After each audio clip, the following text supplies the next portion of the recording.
چارەسەری هەموو دەرد و دەرمان، هەموو دەردێک، چارەسەری هەموو خەفەتێک، چارەسەری هەموو دڵە ڕاوچەیەک، چارەسەر لە هەبوونی هەر ترسێک بریتێ لە تەوحیدی خوا، لە بەتەنها دانانی خوا، لەوەی کە تەنها خواپەرستی لە ژیانتدا ڕەنگ بداتەوە. چۆن؟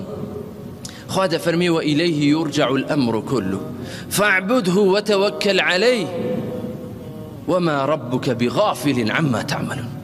دەفەرمی هەرچی کار و کردەوەتان هەیە، هەرچی بڕیارێک هەیە، هەر شتێکەوە پەیوەندی بە ژیانی ئێوە هەیە، هەمووی دەگەڕێتەوە بۆ لای خۆ.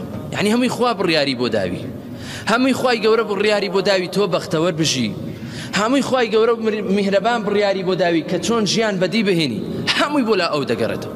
بۆیە دەفەرمێ فاعبوده، دەتۆ بیپەرستە، دەتۆ پشتی پێ ببەستە. وما ربك بغافل عما تعملون، خوا بێ ئاگانیە لەوەی کە ئێوە ئەنجامی دەدەن.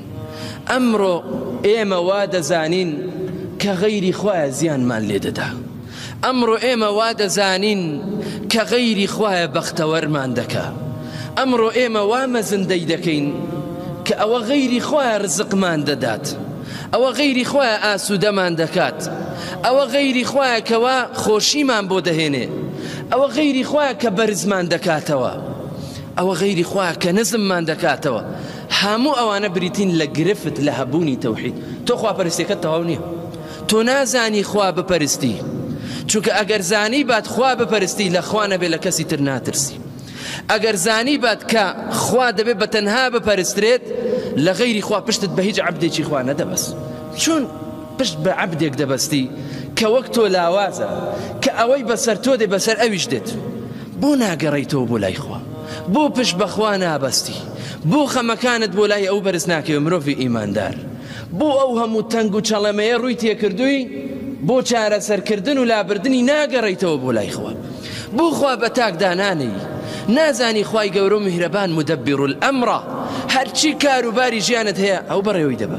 خوا دروستی کردووی، خوا مەعیشەتت دەدا، خوا دروستی کردووی، خوای گەورە دەتژێنێ. بۆ لە غەیری خوا دەترسی، بۆ لە غەیری خوا دەترسی لەوەی کەوا تووشی بەڵاو موسیبەتت بکە. لێرە گرفتی ئێمە ڕووی تێکردووی.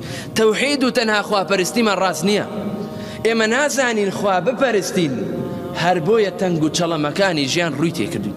بڕۆ سەیری ژیانی پێغەمبەر کە عەلەیهی السەڵات وەسەلام، ئەو پێغەمبەرە مامۆستامانە، دەبێت ئێمە وانەکانی ژیان لەو وەربگرین، بەڵام بەداخەوە واناکەین. سەیری ژیان کە ئەو هەموو تەنگ و چەڵەمەی بەسەردا هات، خرایە نێو دۆڵێکەوە، حەساریان خرایە سەر، نەکڕین نەفرۆشتن، هیچ شتێکیان نابێ لەگەڵ بکرێت. ژن و ژنخوازیان نییە، یەک شتیشیان بۆ نەنێرن ئەرزاق، ئەوەندە ژیان لەسەریان تەسک بووە. دەیانویست تەنازولی پێ بکەن، دەیانویست واز بێنێ لەوەی خوا بپەرستێ بە تەنها. دەچوون بۆ لای کاکە چیت دەوێ؟ ژنت دەوێ؟ لە نێو عەرەبدا دەگەڕین، جوانترین کچەکانی عەرەبت پێشکەش دەکەین. پارەت دەوێ؟ لە نێو خۆماندا ئەوەندە سەروەتت بۆ کۆ دەکەینەوە، نابێ هیچ کەسێک لە تۆ دەوڵەمەندتر بێ. سەروەت و سامانت دەوێ، ئەوەت بۆ دەکەین. پێگە و دەسەڵاتت دەوێ، کاکە دەتکەین بە سەرکردەی خۆمان، دەتکەین بە گەورەی خۆمان، حتى لا نقطع ئەمرا دوونەک، بەبێتەوە هیچ بڕیارێک دەرناکەین، ناتکەین بە سەرکردەیەکی کارتۆنی، ئاگال لێ نەبێت چی دەگوزەرێ، هیچ شتێک بەبێتەوە ناکەین. ئەگەر نەخۆشیشی با بگەڕین بەناو پزیشکاندا، کامە دکتۆرەی دەرەجەیەکە بۆت دەهێنین چارەسەر دەکەین. فەرمی نا، من پشتم بەخوا بەس، یەک کەلیمەم لێتان دەوێت، تەنها بڵێن لا ئیلاهە ئیلا الله.